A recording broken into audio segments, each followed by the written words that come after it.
Assalamualaikum warahmatullahi wabarakatuh.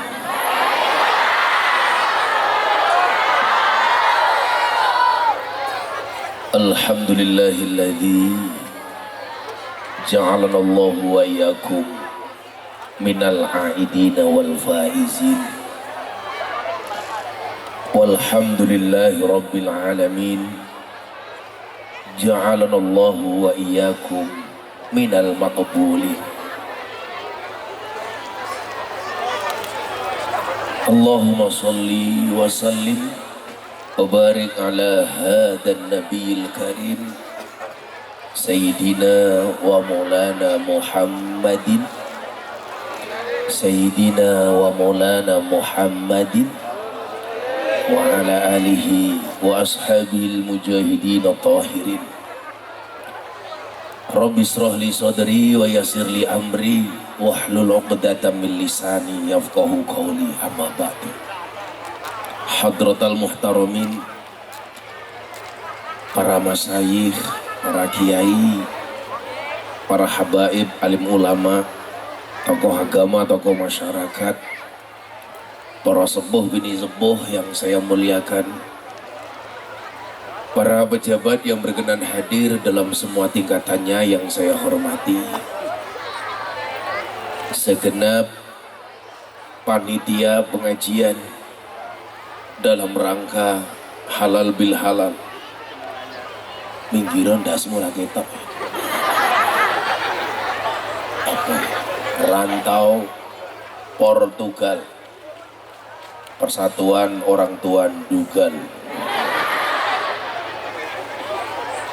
ngelam Gading Lampes Gading, Desa Pulau Gading, Kecamatan Bulakamba, Brebes. Bapak Ibu warga masyarakat Bulakamba rahimakumullah. Alhamdulillahirabbil alamin. Malam hari ini saya bisa sowan, walaupun hari ini saya jatuh sakit. Baru muncul suara sore hari ini karena tadi pagi saya baru landing dari Bengkulu. Jarak lokasi pengajian dari bandara lebih dari 4 jam dengan jalan yang hampir sama dengan masuk ke lokasi sini tadi. Serasa dihantam ombak tanpa air.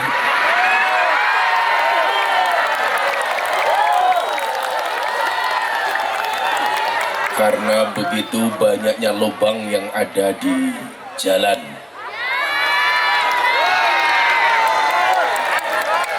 Itulah bedanya mobil baru dengan pengantin baru. Kalau mobil baru ada lubang dihindari, kalau pengantin baru ada lubang justru yang dicari. Itulah bedanya Brebes dengan Jakarta.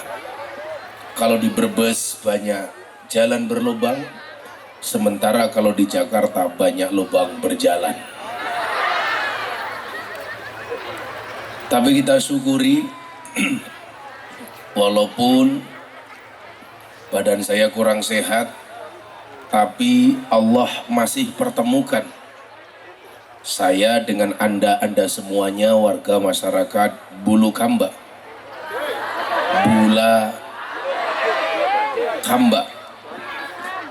Maka saya sampaikan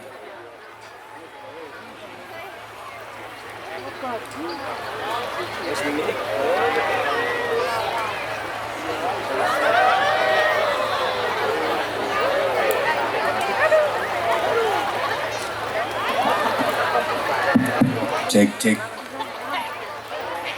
Inilah ujian orang ngaji sudah sakit, sonnya bosok.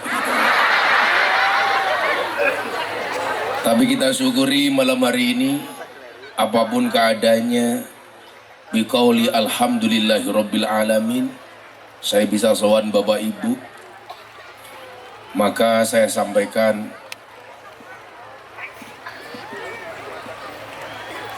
makan semangka, minumnya susu.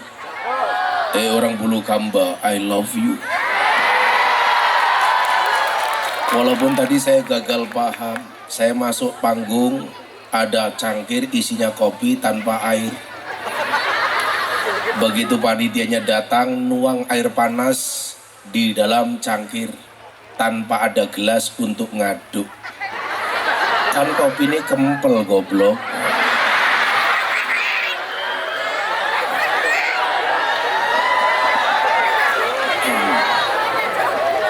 Ini kalau saya lihat kopi di sini, ibu-ibu di sana, ini namanya kopi susu. Kopinya saya minum, susunya saya lihat. Gelasin dicok, sendoknya ini loh.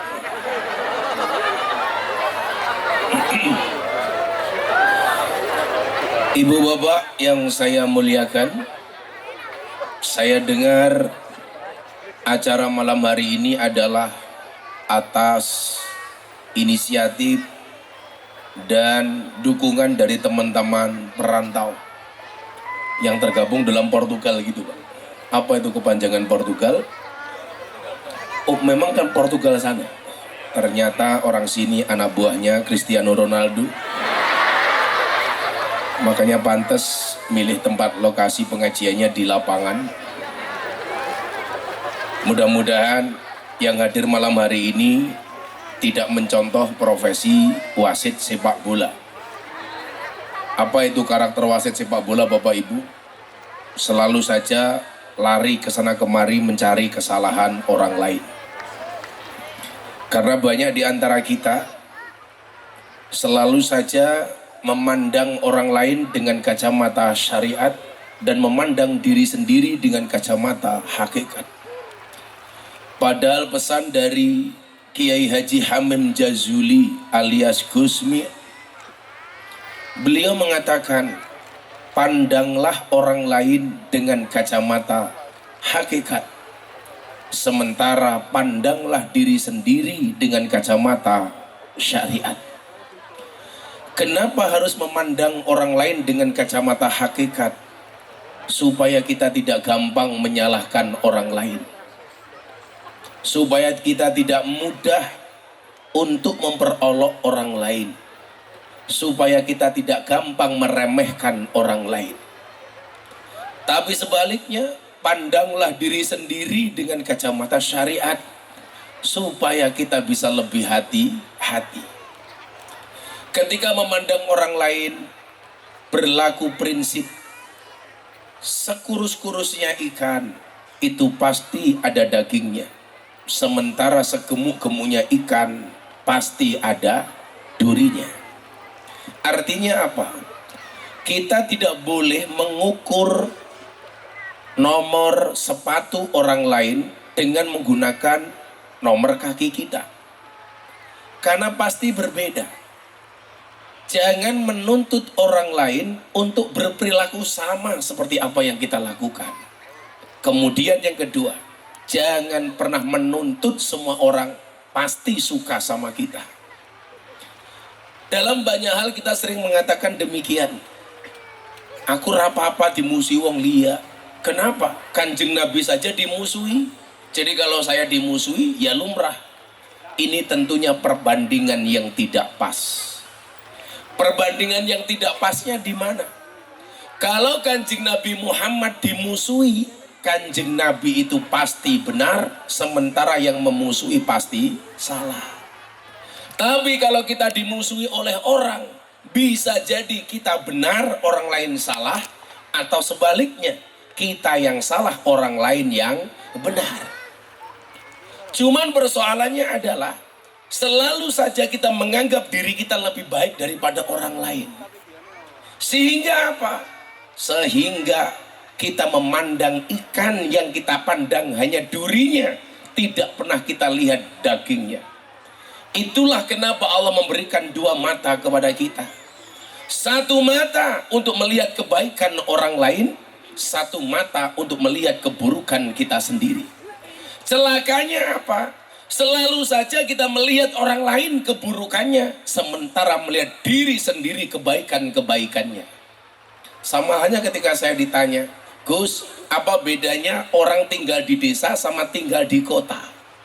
Perbedaannya satu. Orang tinggal di kota harus tebal dompetnya, sementara orang tinggal di desa harus tebal telinganya.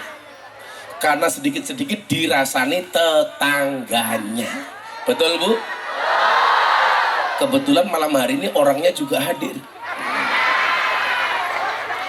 Ciri-cirinya duduk di depan, tungkai diselonjorke.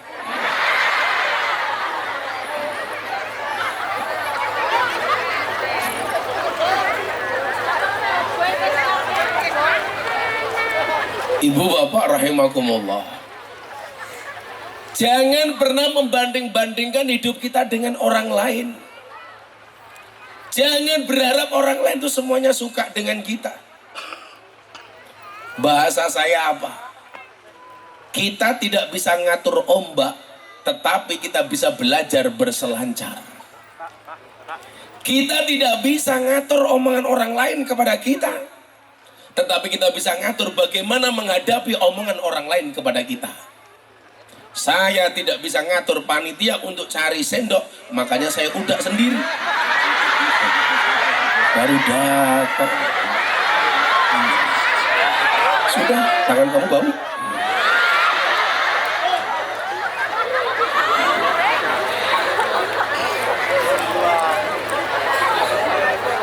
Apa bedanya kopi diaduk sama tidak diaduk? Itulah bedanya membaca tahlil la ilaha illallah, menggoyangkan kepala dengan tidak menggoyangkan kepala. Pasti lebih nikmat yang menggoyangkan kepala. Jadi kalau membaca tahlil tidak pakai goyang kepala, itu seperti minum kopi tanpa diaduk, tanpa digoyang. Ibu-ibu kalau ketemu suaminya lebih suka suaminya diam atau digoyang?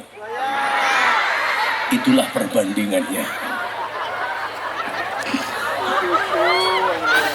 Masa ketemu bojo berminggat dari Portugal, ketemu istri cuma domblong tok. Makanya harus digoyang. Kita tidak bisa ngatur ombak, tetapi kita bisa belajar berselancar.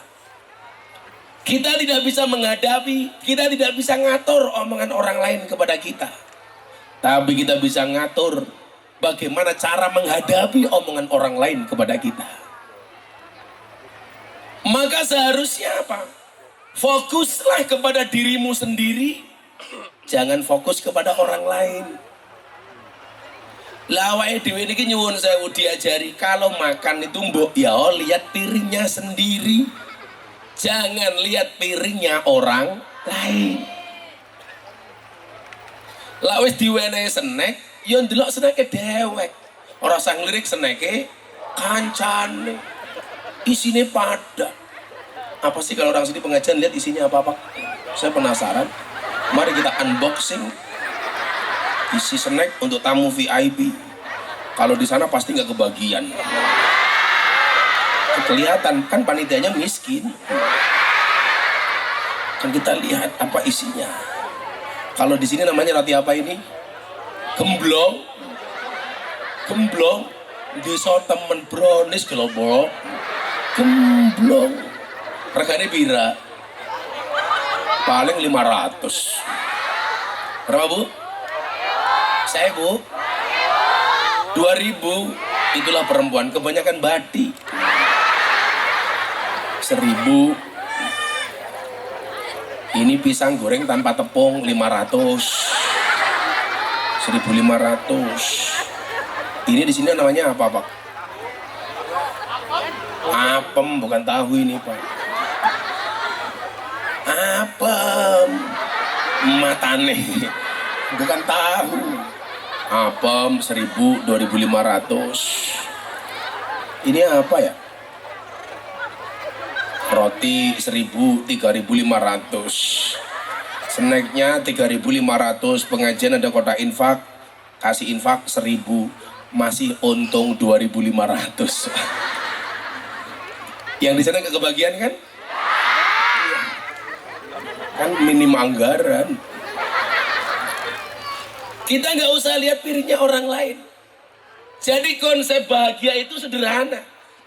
Jangan pernah membanding-bandingkan kehidupan kita dengan orang lain. Ibu melihat saya, pasti hidupnya enak. Saya melihat ibu, bapak, pasti lebih enak dibandingkan saya. Kalau ukurnya ini beda, Bu. Standar hidup saya dengan standar hidupnya jenengan itu pasti beda. Saya jadi Anda mungkin gak kuat, Anda jadi saya mungkin juga gak kuat. Saya itu Bu sebulan mungkin di rumah cuma 3-4 hari, keliling Indonesia terus. Di rumah penuh orang, penuh tamu. Tapi kan orang melihatnya tidak. Oh, Gus Miftah enak ngaji, kancane selebritis, kancane artis, diundang presiden, diundang pejabat.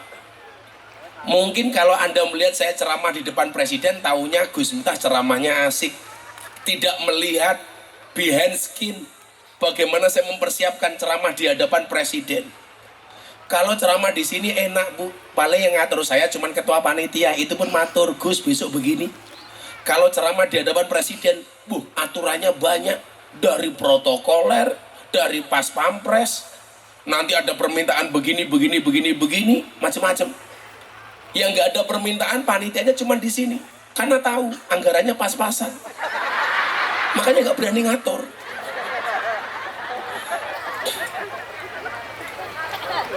Orang lihatnya ceramah, tapi dibalik itu, Pak, saya harus ketemu dengan dan pas pampresnya, saya harus ketemu dengan protokolernya.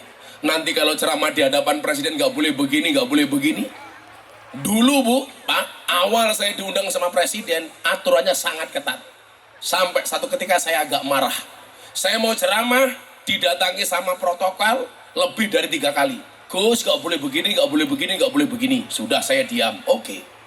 Datang lagi, Gus, nanti ceramah di hadapan presiden nggak boleh begini, nggak boleh begini. Sampai 3 kali. Yang keempat kalinya orangnya datang lagi. Langsung saya bilang, Mas, nggak usah kebanyakan ngomong. Anda nggak usah ngatur-ngatur saya lagi. Kalau memang Anda yang lebih pinter dibandingkan saya, yang ceramah Anda bukan saya. Cangkeme cerewet bae, tak bilang. Meneng, Pak. Mau ceramah di kondan kandani, kan mau medasi inyong. Toh saya tahu, Mas, saya ceramah di hadapan siapa? Saya bisa membedakan ceramah di hadapan presiden sama di hadapan petani. Saya bisa membedakan ceramah di hadapan pejabat sama di kalangan rakyat. Saya bisa membedakan ceramah di hadapan orang baik dan di hadapan para telembuk rahimakumullah.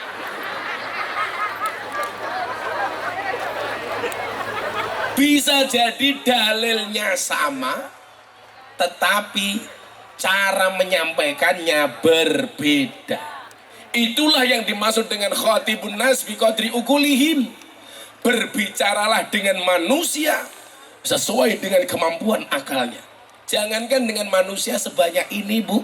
Kita itu punya anak 5. Cara berbicaranya pun dengan 5 anak berbeda-beda.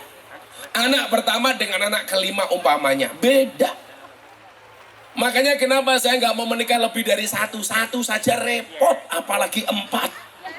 Betul, Bu? Sekarang lagi tren di Instagram, jodohmu adalah orang ketiga di kertasmu. Goblok temen. Sejak kapan jodoh pakai pesawat kertas? Bu, kalau rumah tangga itu ada masalah lumrah, Bu. Tapi saya nggak mau menambah masalah dengan banyak istri. Istri saja sudah banyak masalah, apalagi 4. Satu-satunya rumah tangga yang tidak ada masalah, itu hanya rumah tangganya Nabi Adam dan Siti Hawa. Kenapa? Karena Siti Hawa saat itu belum punya mertua dan adik ipar. Karena biasanya yang bikin masalah antara anak mantu dengan mertua dan adik ipar. Yang pertama. Kenapa keluarga Nabi Adam dan Siti Hawa nggak ada masalah? Alasan keduanya adalah karena Siti Hawa belum mengenal uang belanja. Makanya nggak ada masalah, Pak. Nggak kenal uang belanja, Pak. Kenapa orang Bulakamba ini harus sampai pergi ke Portugal? Ya karena istri sudah mulai kenal uang belanja. Padahal kehormatan suami itu harus bekerja. Kenapa? Karena suami itu tulang punggung, bukan tulang tulung. Bu, lebih senang melihat suami bekerja apa nganggur? Kehormatan seorang laki-laki itu bekerja, Mas. Maka ini yang jomblo-jomblo, kamu santai saja. Jomblo itu free hatin.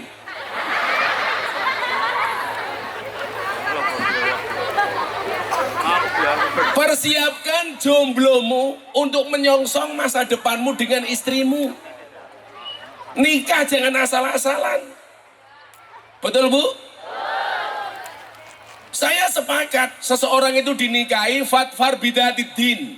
Nikahlah dengan faktor agama yang paling utama. Tapi kalau cuma modal agama, nggak punya pekerjaan, pasti akan timbul masalah. Betul, Bu? Cowok harus paham nih, nggak ada istilah cewek matre, yang ada cowok kere. Makanya dengan segala hormat, saya angkat tangan untuk kawan-kawan kita yang berangkat ke Portugal. Cari nafkah, suami mencarikan nafkah istri sampai ke Portugal. Anda tahu, itu adalah perjuangan yang luar biasa. Kalau sampai mereka meninggal di Portugal, niatnya nafkah untuk anak istri di rumah, itu jihad. Fisabilillah. Makanya akan saya sampaikan nanti 5 cara supaya pekerjaanmu menjadi berkah. Sehingga kamu jauh-jauh ke Portugal, rezeki yang kamu dapatkan rezeki yang barokah. Amin. Termasuk keberkahan yang Anda dapatkan adalah orang perantau di Portugal mampu memberikan kebahagiaan malam hari ini dengan pengajian malam hari ini. Tepuk tangan untuk teman-teman kita di Portugal. Coba, mereka itu pejuang, Pak. Perantau mereka pulang ke rumah berapa tahun sekali, Pak? Ada yang 3-5 tahun. Hei istri, jaga kehormatan suamimu. Sing lanang ado-ado ning omah bojone, ya Allah.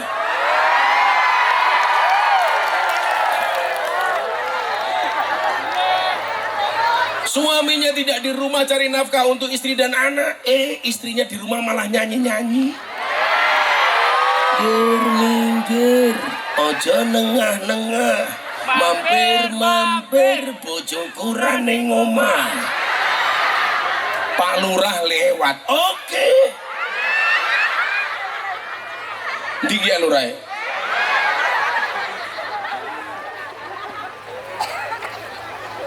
Coba. Mungkin para suamimu yang hari ini berangkat, kalau disuruh milih, dia pilih di rumah, Bu. Tapi mereka tahu, mereka harus banting tulang peras keringat untuk memberikan nafkah kepadamu dan anakmu. Kenapa? Saya selalu mengatakan, kenapa keringat itu asin? Karena dalam perjuangan gak ada yang manis. Pahit, ninggal ke anak istri. Neng omah bojone mana senam.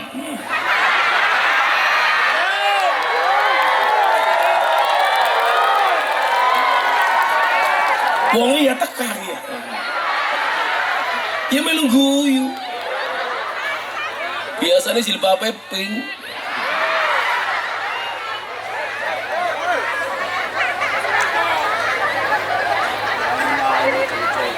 Kasihan suaminya, Bu.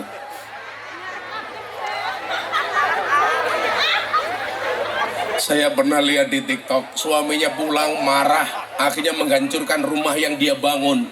Uang dari luar negeri, istrinya bangun rumah di rumah. Kenapa? Karena sampai rumah, istrinya hamil lagi. Padahal sudah 3 tahun tidak ketemu dengan suami. Kan ya langka, masa ana wong wedok meteng dewek. mesti diuntal codot.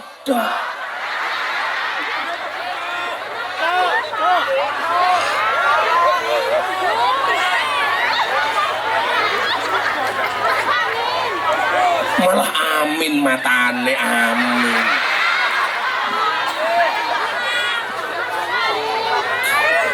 Masuk angin. Masuk angin kok dadine anak. Itu bukan masuk angin, masuk titit.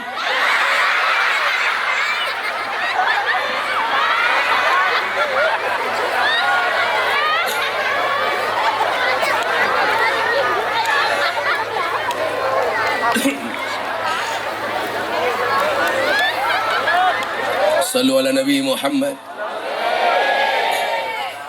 Ini untuk sahabat-sahabat saya yang ada di Portugal, yang hari ini mungkin akan berangkat atau sudah di sana.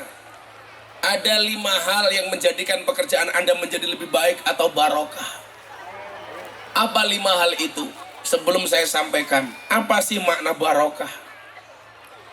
Barokah itu maknanya adalah ziyadatul khair, bertambahnya nilai kebaikan.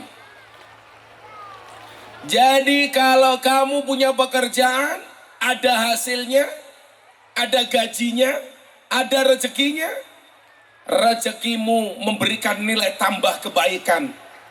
Entah kebaikan untuk diri,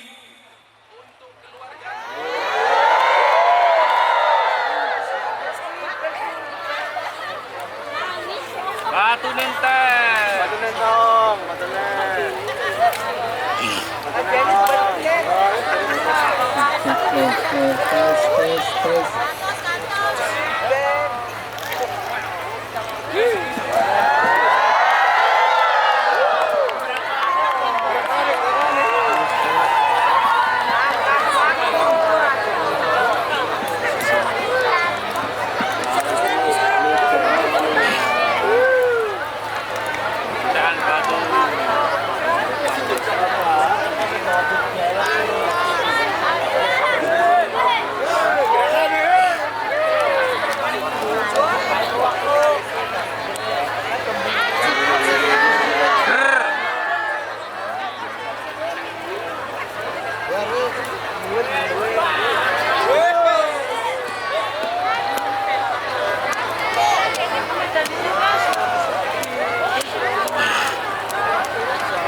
cek.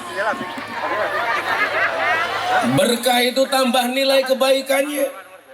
Jangan-jangan mic-nya mati karena rezekinya tidak berkah.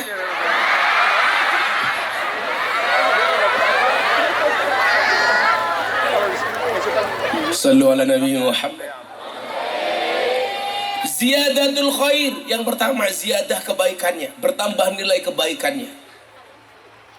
Kalau ada orang punya gaji, dengan gaji yang dia dapatkan ada kebaikan-kebaikan untuk dirinya, untuk istrinya, untuk anaknya, untuk masyarakatnya. Semakin tambah uangnya, semakin tambah gajinya, semakin tambah nilai kebaikannya. Itu adalah tanda-tanda rezekimu barokah. Saya yakin malam hari ini mereka yang bekerja di sana saling support, saling sumbang urunan untuk bisa terwujudnya acara malam hari ini, betul? Maka saya berdoa kepada Allah, ini adalah tanda-tanda keberkahannya, amin. Kemudian yang kedua adalah ziyadatul mahabbah, tambah rasa cintanya. Suami istri, suaminya jauh ada di Portugal, istrinya ada di Brebes, gaji dikirimkan, semakin hari rasa rindunya semakin bertambah, rasa cintanya semakin meningkat. Itu yang dimaksud dengan ziyadatul mahabbah, tambah rasa cintanya. Sehingga apa? Karena ziyadatul mahabbah, tambah rasa cinta, suami tahu bagaimana menjaga kehormatan seorang istri. Maka Nabi mengatakan dalam kitab Akhlakun Nisa, siapa itu perempuan yang solehah, Salah satunya adalah ketika seorang suami pergi, sang istri mampu menjaga kehormatan diri dan harta benda yang ditinggalkan oleh suaminya. Dia tahu suaminya peras keringat banting tulang, yang di rumah menjaga kehormatannya. Maka ibu-ibu harus jaga dengan tegas. Tidak ada seorang pun yang boleh menyentuh saya kecuali suami saya. Betul. Orang kok malah mau pamer-pamer ke Tanjung Perak praune kobong monggo binara omah kula nembe kosong. Hati-hati. Saya mau cerita ibu bapak sebelum saya lanjutkan 5 kunci berkah.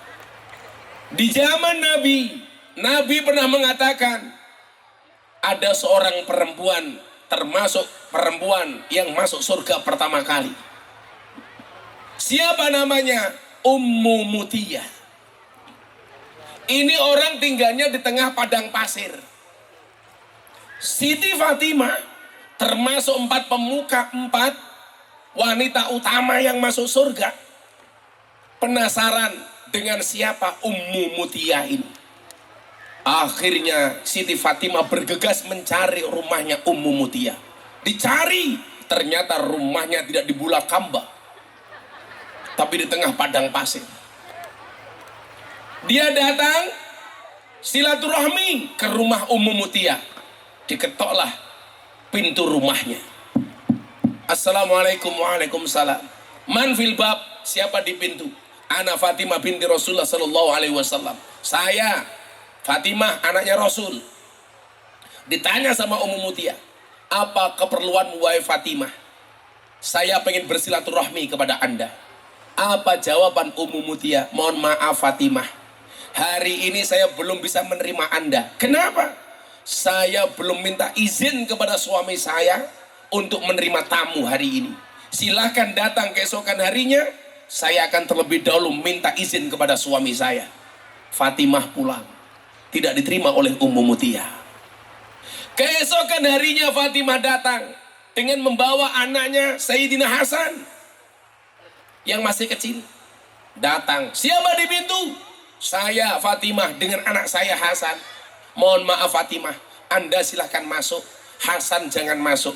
Kalau Hasan pengen masuk, mohon maaf, saya harus minta izin kepada suami saya. Kedua kalinya Fatimah gagal untuk masuk ke rumahnya Ummu Mutiyah. Hari ketiga Fatimah datang mengajak Hasan dan Husain. Assalamualaikum, waalaikumsalam. Siapa di pintu? Aku Fatimah dengan kedua anakku Hasan dan Husain. Dijawab oleh Ummu Mutiyah, sorry Fatimah, hari ini aku hanya minta izin kepada suamiku untuk menerimamu Fatimah dengan anakmu si Hasan, tidak dengan si Husain. Kalau mau masuk semua, silakan kamu besok datang ketiga kalinya, kesekian kalinya. Baru yang keempat kalinya, Sayyidatina Fatimah, Sayyidina Hasan, Husain diterima oleh Ummu Mutiyah. Dilihat bu, apa hebatnya Ummu Mutiyah. Selain dia minta izin kepada suaminya kalau nerima tamu, dilihat sepanjang hari ibadahnya biasa-biasa saja. Sampai siang harinya Ummu Mutiyah masak, suaminya ditunggu pulang. Ummu Mutiyah masak, hidangan ditaruh di atas meja. Selain hidangan makanan di atas meja, Ummu Mutiyah menempatkan handuk dan cambuk di atas meja makan. Fatimah mulai mikir, ini kenapa di atas meja makan ada makanan, ada handuk, ada cambuk? Ditanyalah Ummu Mutiyah oleh Siti Fatimah, wahai Ummu Mutiyah, kenapa di atas meja makan selain makanan dan minuman ada handuk dan cambuk? Dijawab oleh Ummu Mutiyah, wahai Fatimah, kenapa saya taruh handuk? Handuk itu saya persiapkan untuk suamiku. Ketika suamiku pulang berkeringat, maka handuk itu aku jadikan alat untuk ngelap keringatnya, untuk membersihkan keringatnya.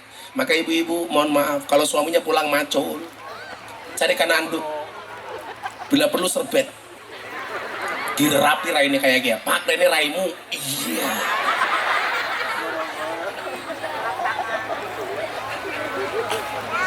Handuk. Yang membuat Fatimah penasaran, lah itu cambuk untuk apa wahai Ummu Mutiyah? Apa jawaban Ummu Mutia? Fatimah, ketahuilah, bila suamiku tidak suka, tidak ridho dengan makanan yang aku hidangkan kepada suamiku, aku rela suamiku mencambuk punggungku dengan cambuk itu. Kalau suamiku tidak mau, tidak berkenan dengan hidangan yang aku suguhkan kepadanya, aku ikhlas Fatimah, suamiku mencambuk punggungku dengan cambuk itu. Fatimah geleng-geleng kepala. Pantes Ummu Mutia masuk surga pertama kali. Ada ibu bula kambayang seperti itu? Jangankan dicambuk, baru suaminya bilang, "Bu, sayurnya kok kasinan, cangkem." Ora ngerti wong wadon kesel ya. Garing badok bae protes. Betul, Pak? Bahasanya badok ya. Garing nguntal bae kakean cocok. Bu, tapi mohon maaf, cerita ini yang membaca harus ibu, bukan bapak. Kalau yang membaca dan memahami bapak, ini bahaya. Siapkan cambuk, bahaya. Itu adalah bahasa rendah hati dan tawaduknya seorang istri. Jangan dipahami oleh laki-laki. Bagaimana laki-laki memahaminya? Cari hadis yang lain. Contoh, Kanjeng Nabi tidak pernah menghina masakan dan hidangan dari istrinya. Itu yang membaca laki-laki. Saya tuh alhamdulillah Bu, nikah 18-19 tahun. Saya nggak pernah berani komentar kalau masakan istri saya itu tidak berkenan. Mendingan saya diem, ditanya pun saya banyak bohongnya. Santai saja Mas, umpamane kamu makan sayure kasinan, ditanya sama istri, "Mas, pripun sayure?" "Istimewa, Dek. Ambil sedikit sudah kerasa." Asik. Jangan bilang, sayure kasinan kakek upil.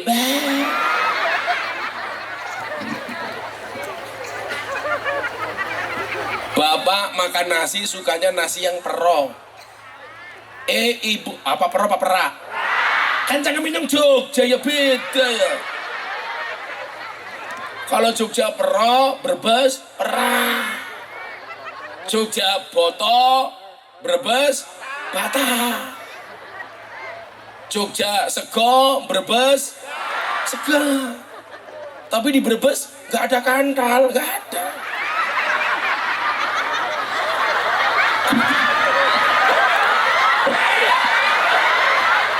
Mancing-mancing bahaya.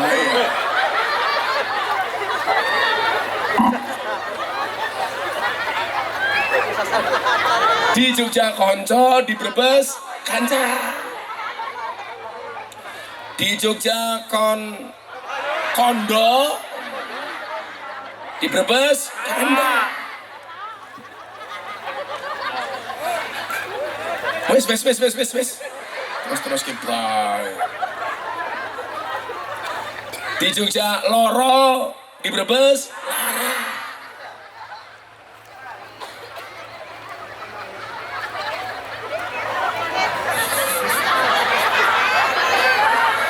Bapak sukanya nasi yang perak. Oke, perak. Perok. Ibu masaknya terlalu halus, lembut kayak bubur. Istrinya tanya, "Pah, gimana nasinya?" "Istimewa, Bu. Urung tak mama wis kolu." Bisa marah-marah. Jangan suaminya minta sambel, istrinya nyambel terasi. Ditanya sama istrinya, "Pripun, Mbak? Sambelnya, Pak?"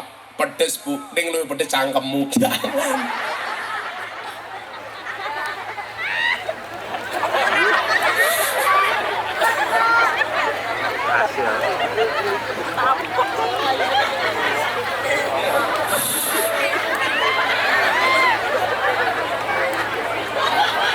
Wes, cangkemmu ya.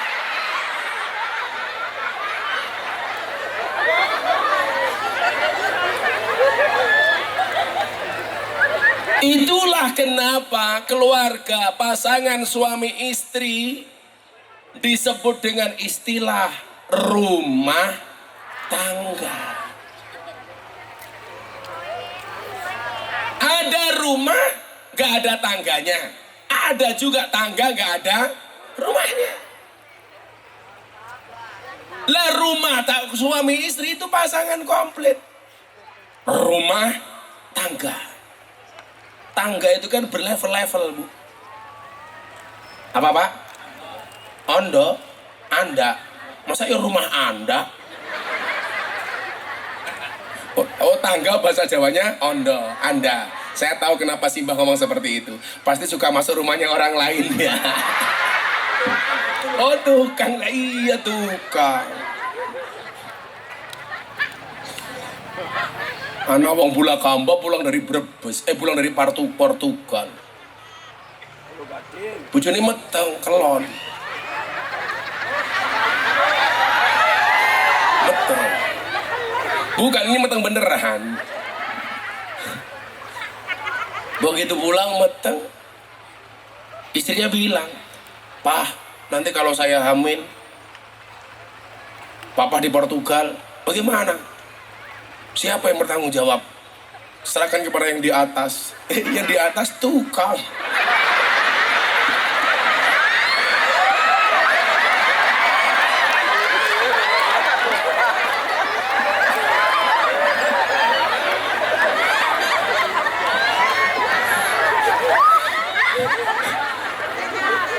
Sing ning dhuwur jawab, "Inyonge ra urun kon tanggung jawab."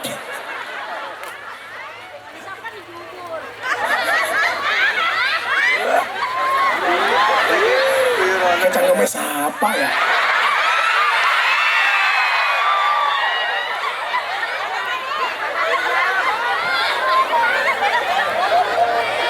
Kamu tahu bedanya jeruk sama kamu?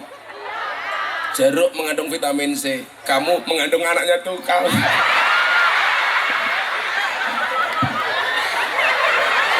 Angel temen. Atau kang satunya.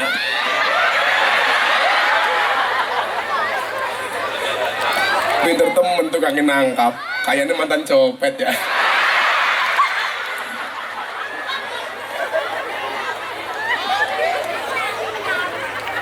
Sallu ala Nabi Muhammad. Nah, maka kalau tangga kita ini berlevel-level, lah ujian rumah tangga itu macam-macam, Pak. Ada yang diuji dengan ekonominya. Makanya kenapa suaminya harus pergi ke Portugal? Ya karena mungkin ada banyak ujian ekonomi. Dan mohon maaf loh, ketika mereka cari nafkah kok mati-matinya sahid. Artinya apa? Yang di rumah juga harus mendoakan suaminya. Untuk suamiku yang ada di Portugal, Al-Fatihah, pegang tasbih di Solawati. Sehingga apa? Ada silaturahmi, ada silatul qulub. Bedanya di mana? Silaturahmi harus bertatap muka. Silatul qulub cukup dengan kirim doa. Kalau silaturahmi, saya ketemu Anda secara langsung bertatap muka, ini namanya silaturahmi atau silaturahim. Suamimu yang ada di Portugal kamu kirimi Fatihah, itu namanya silatul qulub. Nah, rezeki itu Bu, wasilahnya ada dua. Rezeki yang kelihatan diperoleh dari kerja, rezeki yang tidak kelihatan diperoleh dari doa. Maka kamu bisa membantu suamimu yang ada di Portugal dengan doa. Ya Allah, jaga suami saya di sana ya Allah. Lindungi dia ya Allah. Jagalah matanya dari para codot rahimakumullah ya Allah. Dikirimi Fatihah dari sini. Kalau kita kirim uang dari Portugal ke Brebes, Pak, bisa jadi mandek di jalan, salah alamat, tidak sampai. Tapi kalau Anda baca doa, pasti sampai. Kalau Anda kirim foto, jarang sampai. Di foto nggak pernah dikirim. Nah ini orangnya foto baik.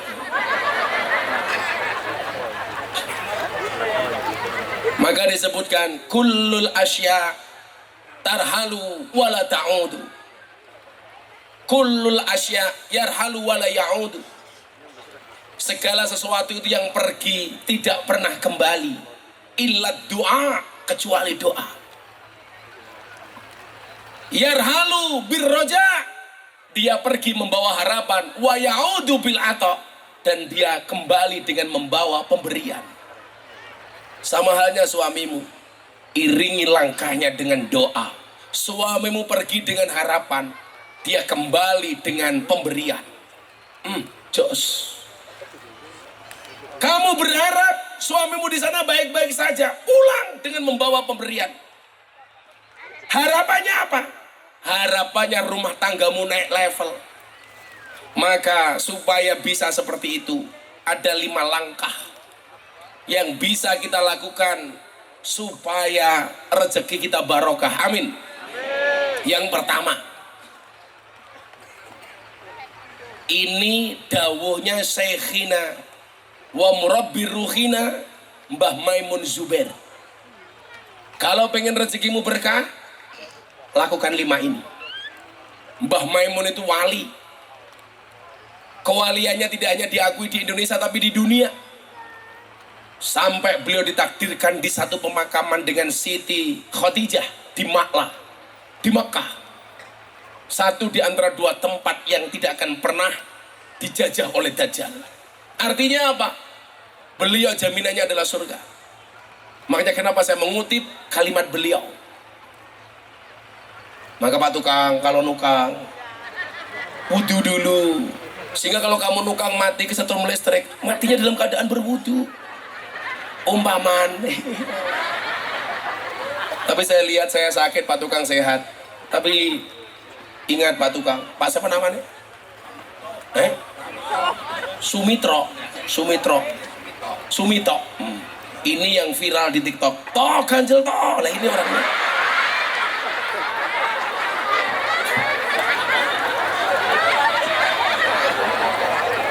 Kan tukang ya. Toh ganjel toh.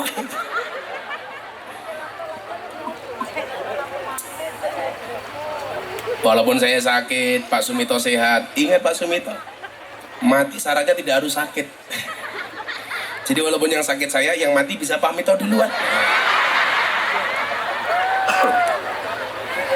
Pengantin baru. Pengantin baru. Apa? Wis 3 bulan. Lah umurnya pira kok rabi meneh? Apa masih bisa ngaceng ya?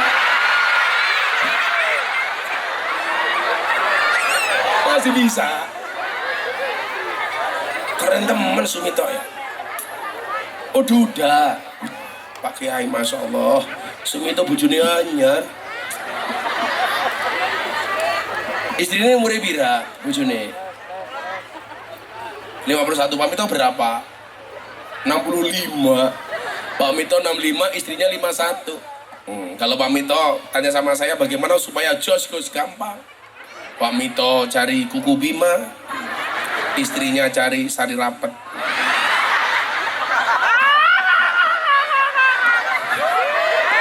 Delalah medium, bek mati lampu. Kewalik, Sumito ngombe sari rapet, bojone ngombe kuku Bima.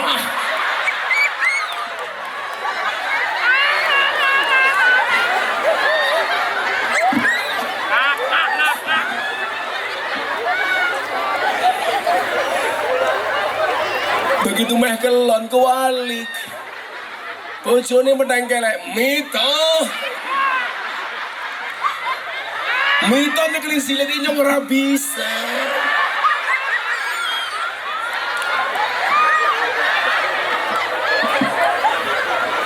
I love you full Mbak Mito. Mbak Mito dimana duit ya?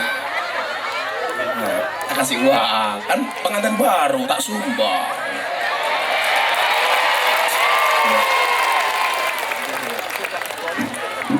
Tak sumbang Mbak Mito. Biasanya orang sini kalau ada orang nikah sumbangannya bira. Saya kita ibu. Hah? 1 juta? Wah. Kalau sumbangannya dia 1 juta, ya ora mungkin. 100, ya tak kasih 200. Ya Mbak Mita, sembang apa ini ya. Jangan lupa ya beli kuku Bima.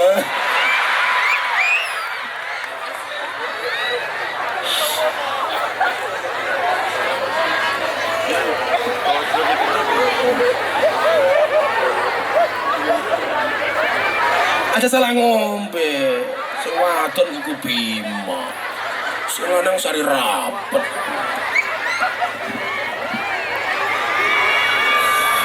Tapi keren ya, 65 masih nikah loh mas. Banser kamu kalah ser.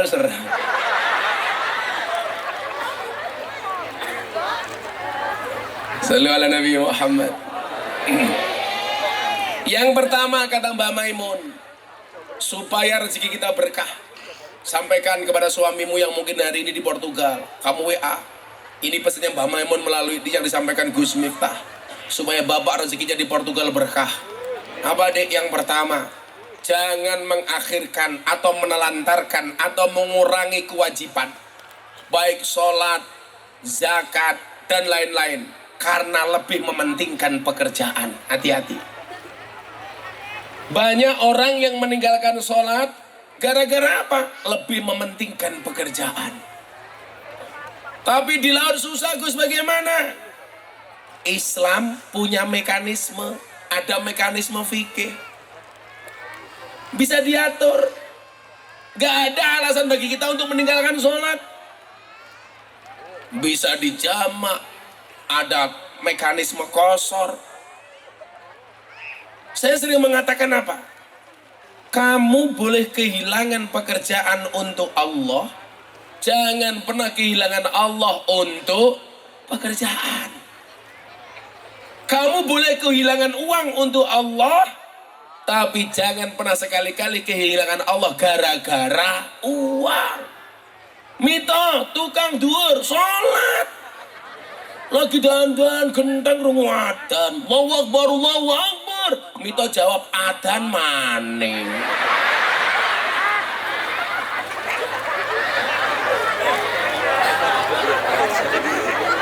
Omae bae pinggir masjid, adan ora krungu. Sholat, sholat.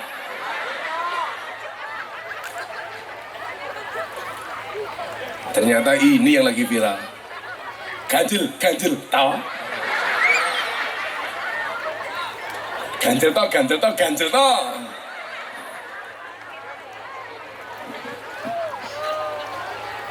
Ibu bapak rahimakumullah. Saya dulu pernah punya prinsip begini. Sahabat-sahabat saya yang masih muda. Saya punya prinsip, kalau rezeki itu mau datang, caranya adalah bersihkanlah wadahmu. Makanya Gus Miftah punya quote. Apa quote-nya? Pantaskanlah amalmu di hadapan Allah, maka Allah akan memantaskan hidupmu. Ibu, ibarat cangkir. Kalau pengen kopi masuk, air putih masuk, atau bahkan teh masuk, kopi susu masuk, cara yang harus dilakukan pertama kali adalah dengan membersihkan cangkirnya. Kalau cangkirnya sudah bersih, ada kopi dia bisa masuk, ada teh dia bisa masuk, kopi susu dia bisa masuk. Tapi kalau toh di sini ada kopi, ada susu, cangkirmu gak siap, kotor, pasti gak akan masuk. Kalau dipaksakan masuk, gak akan ada faedah dan manfaatnya. Maka caranya bagaimana? Supaya rezeki itu datang, wadai diresiki. Bagaimana cara membersihkannya? 1, dengan melaksanakan ibadah, perintah dan meninggalkan larangan. Sholatnya dilakoni. Hafidhu ala sholati wa sholawatil wusta. Sholatnya dandani. Kirim uang dari luar negeri, langsung dipotong haknya kepada mereka yang berhak untuk menerima. Kenapa? Karena sebagian rizki yang kamu mereka itu adalah ada hak orang lain. Bukan milikmu mutlak. Kebanyakan dari kita kalau punya uang itu seperti petinju, gegem kayak kie. Harusnya kalau punya uang jadilah seperti pesilat, dibuka, nyoh nyoh nyoh, malah gegem kayak kie. Kita disindir oleh Allah. Kenapa bayi lahir dalam keadaan tangan menggenggam, orang mati tangannya membuka? Bu, bayi itu ketika lahir tangannya gegem apa membuka? Gegem. Kenapa tangannya gegem tidak membuka? Kalau membuka rusak dalane.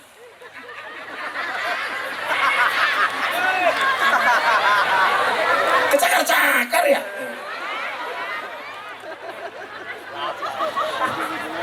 Maksudnya bukan itu. Kenapa bayi lahir ke dunia tangannya semuanya menggenggam? Ini sindiran dari Allah. Seolah-olah orang hidup itu pengen menggenggam dunia seisinya. Semuanya pengen digenggam. Rumah digenggam, mobil digenggam, sertifikat digenggam, uang digenggam. Istrinya tetangga. Semuanya pengen digenggam. Tapi kita diingatkan, sekuat-kuatnya kamu menggenggam harta dunia, begitu mati semuanya akan kamu lepas. Makanya semua orang mati tangannya mesti begar. Gak ada orang mati tangannya menggenggam, kecuali petinju di atas ring. Semuanya begini Pak, cul, cul, cul. Maka sebelum dilepaskan secara paksa, lepaskanlah secara sukarela. Caranya bagaimana? Kita titip. Ada panitia pengajian, titip panitia. Ada masjid, titip masjid. Ada panti asuhan, titip panti asuhan. Kok nitip Gus? Iya. Kapan kita ngambil? Besok di akhirat. Harta yang kita berikan itu hanya kita titipkan. Allah nitip kepada kita, kita nitip kepada orang lain. Kapan besok kita ambil? Besok di akhirat. Begitu kamu dihisap oleh Tuhanmu, kamu akan mendapatkan titipan pahala. Masjid akan mengatakan, hei Mito, terima kasih. 200.000.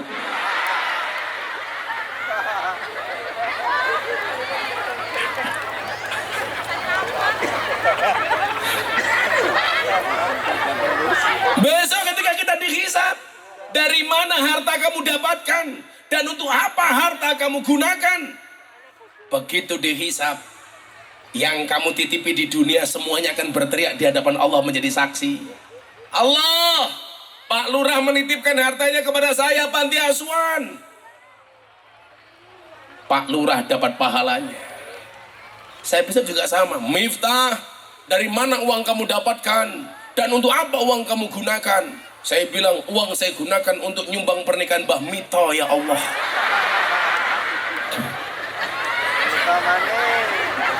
Pira, 200.000. Cangkem Mito jawab, sedikit temen cangkem.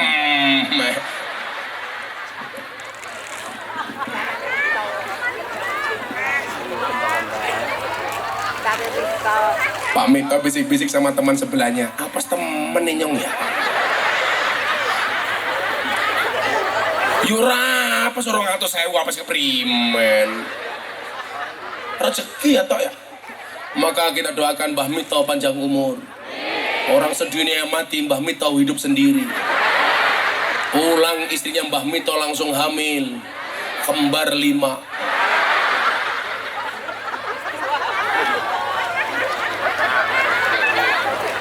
Wa mimma razaqnahum yunfiqun. Saya titip ke panitia pengajian. Besok di sana kemudian Allah bertanya, uangmu untuk apa? Saya nitip panitia pengajian. Orang-orang yang hadir pengajian akan menjadi saksi. Benar gak? Benar Tuhan. Dia menitipkan uangnya untuk panitia pengajian. Allah nitip ke kita, kita nitip ke orang lain, akan kita ambil pahalanya besok titipan di akhirat.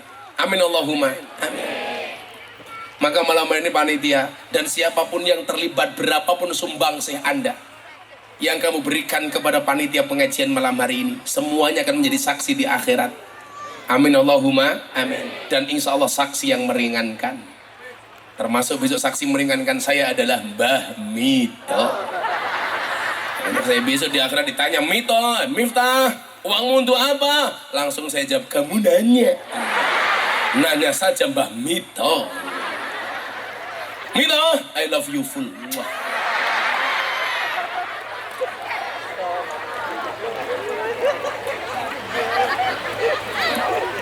Orang sakit kok masih gagah ya. Kalau nggak enak, dah saya itu musing Pak. Saya lihat Pak Lurah itu wajahnya kelihatan dua. Iya beneran. Atau mungkin karena Pak Lurah bermuka dua, gitu. Sangat. Bener karena saya pusing Pak Lurah. Nggak enak. Yaudah yuk, selawatan dulu yuk. Apa? Apa Mbah? Oh, bujuni Mbah Mito sing kiye, sing tua kiye. Oh bukan. Oh mau kotak infak. Oh ya siap-siap panitia di sana. Ibu, bapak, bawa uang. Bawa uang. Kalau dompetmu ada 100.000 sama 1.000, ada kotak infak lewat. Yang kamu masukkan 100.000 apa 1.000?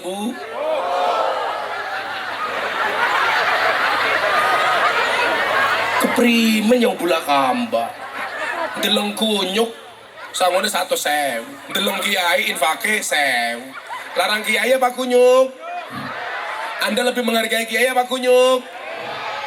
Siapa yang bilang kunyuk?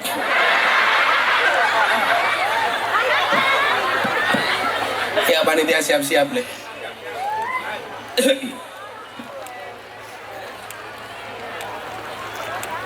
Sallu ala Nabi Muhammad. Ya, mas-masnya selawat leh. Aku tak minum dulu. Ya. Insya Allah besok Gus Miftah sama Mbah Mito masuk surga ditemani anak-anak solawatan. Amin. Tapi aku mau Mbah Mito kalau kalau beda dari awakmu hadroan. Keteplak. Enak Mito, enak. Silakan. Sallu ala Nabi Muhammad. Oh, assalamualaikum. Alamatnya anak soleh soalnya. Ya. Yes, ya. Cek. Alamatnya anak soleh iku papat ba'dani muqmin ing syariat kadina lisane alus ngendikane kampindo mulya akan ing wong tuane alamate ana soleh iku papat andane mu'min ing syariat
sapa aja Nabi.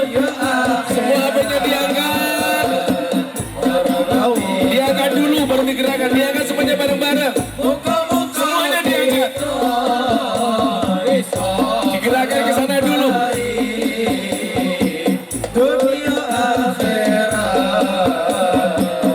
Salu ala Nabi Muhammad.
Sing banter. Allahumma salli wa sallim ala Sayyidina Muhammadin adama fi ilmillah salatan daimatan bidawami mulkilahi salatan daimatan bidawami. Sallu ala Nabi Muhammad. Alhamdulillah.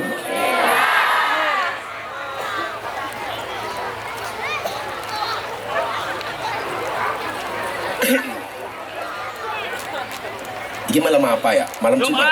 Wah, Mito tepat ini. Malam Jumat. Enak sekali Mbak Mito. Saben malam jemuah, bojoku angel digugah. Saben malam jemuah, bojoku angel digugah. Aku rata dibagai, terus aku budal patroli. terus metu bengi gugah rondo etan kali sapa mito iki. Oh raya to ya, bojone anyar. Pantesan rambutnya teles terus ya. Apa? Isi plastikan? Ora mungkin, paling expired. Yang kedua, jangan pernah menyakiti orang lain demi pekerjaan. Setuju? Kadang-kadang kita menyakiti orang lain itu kenapa Bapak Ibu? Karena dianggap saingan. Makanya banyak orang buka toko. Satu punya toko, yang lain punya toko, menjelekkan. Aja tuku ning anake nganggo dukun. Kayak ngurangin timbangan, bakule cerewet. Jangan menjelekkan orang lain. Kita semuanya punya rezeki masing-masing. Wa ma min dabbatin fil ardi illa 'alallahi rizquha. Sama malam hari ini ada Pak Lurah, ada Pak Mito, mungkin ada Pak Camat. Rezekinya masing-masing. Ada Mas Haryo, dalang wayang santri, putrane Ki Entus, dapat rezeki dari wayangan. Kenapa kita tidak boleh menjelekkan orang lain? Karena bisa jadi rezeki kita tergantung orang lain.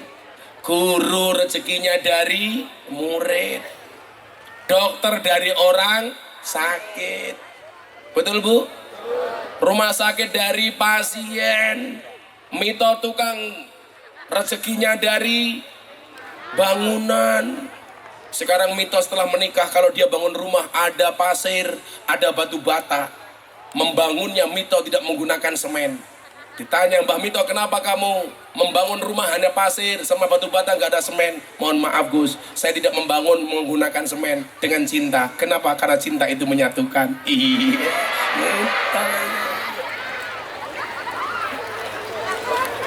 Menyatukan. Bu, rezekinya sendiri-sendiri. Banser, coba Anda lihat. Ada Pak Polisi di sini. Pak Polisi, Pak Tentara. Coba kita lihat dari sahabat kita Banser, Pak Polisi. Mereka itu nggak punya gaji Pak Polisi. Tapi mereka orang yang ikhlas. Maka saya nggak seneng kalau ada teman TNI, polisi mengeluh gajinya kecil. Kamu lihat Banser, nggak punya gaji. Betul Banser? Punya istri, yo meteng. Punya anak 4, bisa sekolah semua. Padahal apa? Gak punya gaji, betul? Tapi ingat, Banser memang tidak punya gaji, tapi Banser punya rezeki. Tak kasih duit rokok, Banser, duit rokok. Tapi ada. Siapa? Sing wajahnya paling mesaknya siapa? Tak bagi uang rokok ya. Mana siapa? Coba sini satu perwakilan. Oh, ganjel toh. Oh, lu. Mito iki Jarto to kabeh. Keren ya. Oh, berdiri nggak apa-apa. Oh, wetenge gede temen. Asik gede-gede. Arane wong lanang wetenge gede biasanya manuknya cilik kayak gini. Saya kasih uang untuk beli rokok anak-anak Banser malam hari ini 500.000. Nah. Pancasila. Bagi rata matane. Ya Allah, kok Inyo ngaji ning gini dirampok ya? Terus ngaji amplop ora jelas. Dirampok terus Darto. Tadi Mito. Ya Allah. Kemudian yang ketiga Bapak Ibu, yang kedua jangan menjelekkan orang lain. Kita punya rezeki masing-masing. Asyaku fi rizki, asyaku fi razik. Orang yang meragukan rizkinya berarti dia meragukan rizkinya. Banser punya rezeki masing-masing. Makanya saya bilang sama PNS, polisi, tentara, kamu gak usah mengeluh tau. Banser itu loh, gak punya gaji, mereka juga santai. Anaknya 4 bisa sekolah semua, betul Banser? Bisa mondok semua. Ayo kalau anaknya banser nggak kuat pondok ke tempat Gus Miftah gratis. Dikasih makan, tak kasih makan. Tanggane nang duwe asu bet apakan ya. Apalagi santri ya, kayak mangan ya.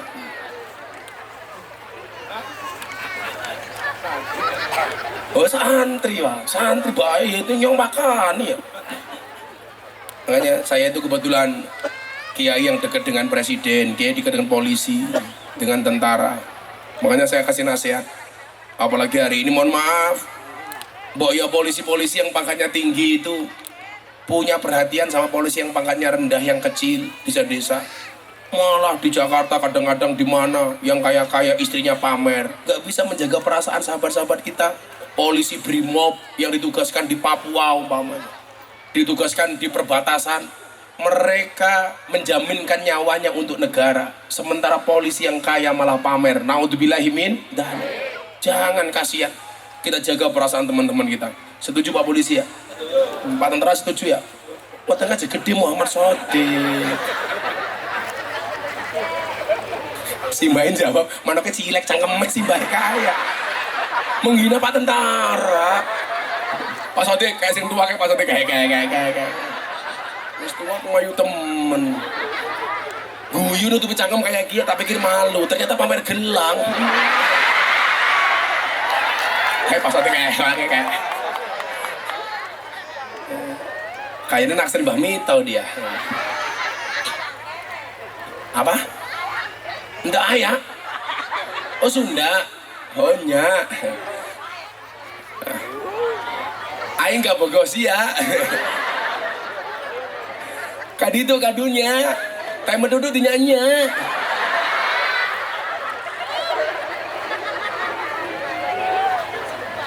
Saya tuh pengen bisa bahasa Sunda, tapi nggak kelakon-kelakon. Kata teman saya, gampang Gus kalau pengen bisa bahasa Sunda. Bagaimana? Silakan menikah dengan orang Sunda. Nikah harus sentuh kayak gila.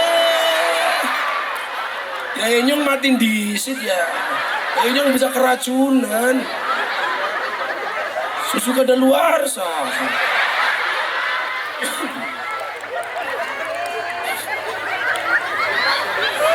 Kayak mayu temen ya. Cicing mau lah gandeng. Kayak kucing mah diserondeng. Tua geladi ya. Arane bahasa apa ya? Supia, Alfia, sewu. Pansen infaknya sewu lebih kotang ya. Alfia. Semoga Mbak Alfia berjodoh dengan Darto. Amin. Yang ketiga, bertujuan menjaga diri dan keluarganya dari meminta-minta. Jangan bertujuan mengumpulkan dan memperbanyak harta. Jadi orang bekerja itu salah satu niatnya adalah menjaga kehormatan keluarga supaya dengan pekerjaannya yang dimilikinya dia tidak menjadi pengemis dan peminta-minta. Setuju? Tujuannya bukan untuk memperbanyak harta, bukan. Hei suamiku, silakan tunaikan tugasmu sebagai seorang karyawan. Bekerjalah supaya bisa menjaga kehormatan rumah tangga kita, supaya kita tidak menjadi pengemis dan peminta-minta. Ini yang perlu di-set apa? Salah satu yang perlu di-set adalah mindsetnya. Karena banyak Pak, orang yang sejatinya kaya tapi mentalnya miskin. Betul? Siapa itu yang mentalnya kaya? Mohon maaf, yang sebenarnya kaya mentalnya miskin.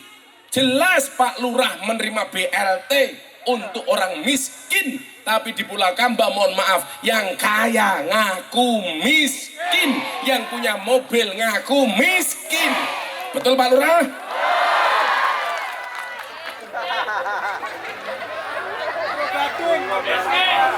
Itu mentalnya miskin. Akhirnya nggak kebagian, yang dicurigai Pak Lurah. Ya pantas ini orang kebagian, sing dibagi dulure lurahe dewek. Sudah temen ya. Kok kamu ngomongnya begitu? Kan itu benar. Itu suudon, kasihan Pak Lurah. Ini mentalnya miskin. Maka orang bekerja itu niatnya yang pertama dijaga, innamal a'malu binniyat. Saya bekerja untuk menjaga kehormatan diri keluarga saya, supaya keluarga saya tidak minta-minta, bukan dalam rangka memperbanyak harta. Karena mohon maaf, kebahagiaan atau kesedihan seseorang tidak bisa diukur dari banyaknya harta atau sedikitnya harta. Banyaknya harta bukan kemuliaan, sedikitnya harta bukan kehinaan. Banyak orang dimuliakan karena hartanya sedikit, dan banyak orang dihinakan karena hartanya banyak. Maka saya sering bilang apa? Jangan minta kaya, tapi mintalah cukup. Karena banyak orang kaya merasa dirinya tidak cukup. Jangan minta senang, tapi mintalah tenang. Karena banyak orang senang-senang hatinya tidak tenang. Mito karaoke umpamane seneng tapi nggak tenang, mau di konangan bojone. Karaoke ini karo siapa? Alfia.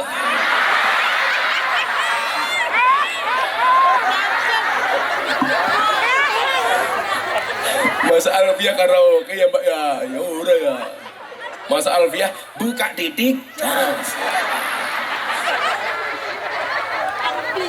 Banser, pisahnya kasih Mbak Alfia sama teman-temannya itu, Ban. Oh loh, kayaknya jelek duit rupamu. Banser keblokan pisang. Mbak Alfia kaya, karo kanca-kancane. Seneng temen.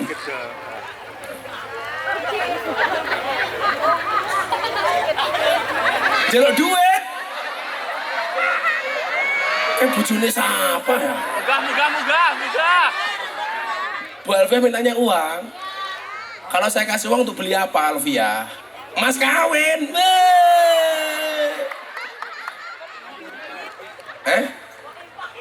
Tukang uruk ngaji, tukang mulang, jeluk duit. Sing meneh duit ajudane nyong. Kayak duit kae. Men pada karo mito 200.000 kae. Guru ngaji ya. Kurang ajar temen diwene pisang jeluknya duit. Wis tua mata duitan. Repot temen ya.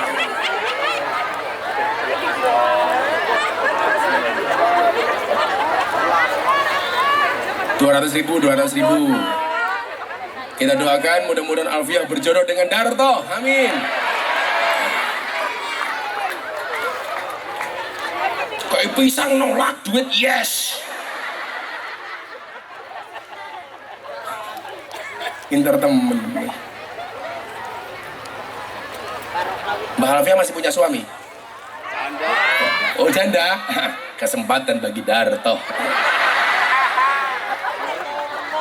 Kemudian yang keempat apa? Jangan menforsir diri dalam pekerjaan.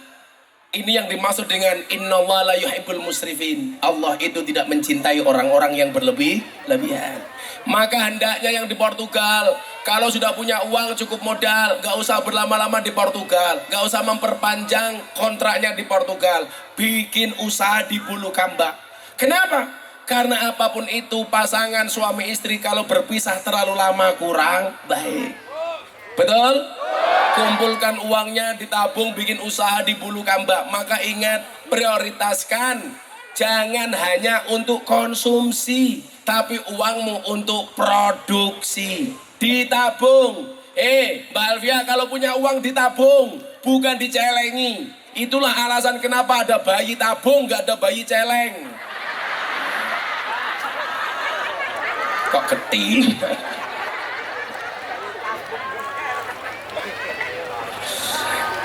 Inilah, jangan lama-lama di Portugal, cukup 3 tahun pulang sama istrinya, anaknya.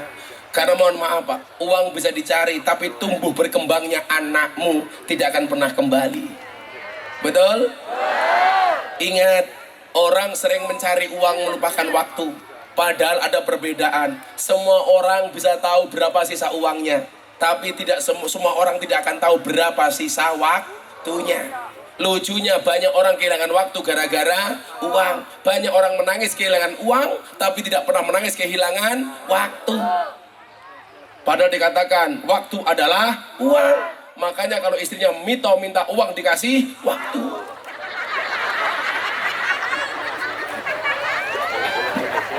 Yang terakhir, jangan meyakini rizki itu datangnya dari pekerjaan, tapi yakinlah bahwa rizki itu datangnya dari Allah. Sehingga pekerjaan itu hanya perantara. Perantara Pak Polisi dapat rezeki dari Allah sebagai polisi. Pak Tentara dapat rezeki dari Allah melalui jabatannya sebagai tentara. Saya jadi ingat Pak Sodik, santri saya masuk tentara ditolak gara-gara giginya jelek. Akhirnya panitianya nyong telepon, Pak Tentara kenapa santri saya tidak terima? Mohon maaf Gus, giginya jelek, tidak bisa kami terima. Langsung tak ceramai, Pak panitia seleksi tentara, kamu harus ingat besok tentara itu tugasnya perang tembak-tembakan, bukan cokot-cokotan.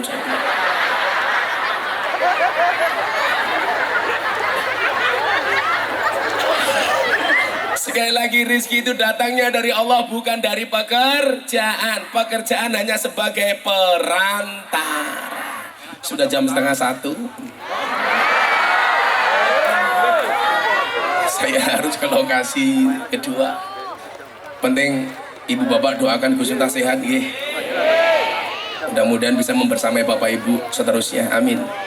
Bismillahirrahmanirrahim. Allahumma sholli ala sayyidina Muhammad wa ala ali sayyidina Muhammad walhamdulillahirabbil alamin. Allahumma rzuqna istiqamah. Allahumma rzuqna bi ziyadatil ilmi war rizqi wal ibadah. Allahumma rzuqna ziyaratal Makkah wal Madinah. Allahumma rzuqna dzurriyyatan thayyibah. Allahumma rzuqna alan sakinatan mawaddatan warahmah. Allahumma rzuqna bi alfi quwwah. Allahumma rzuqna bi alfi barakah. Allahumma rzuqna bi alfi karamah. Allahumma rzuqna min ahli sunnah wal jamaah. Allahumma rzuqna bi husnil khatimah wa na'udzubika min su'il khatimah wa adkhilna jannata mal abrar ya azizu ya ghafar ya rabbal alamin walhamdulillahi rabbil alamin. Panitia Portugal, terima kasih. Assalamualaikum warahmatullahi wabarakatuh.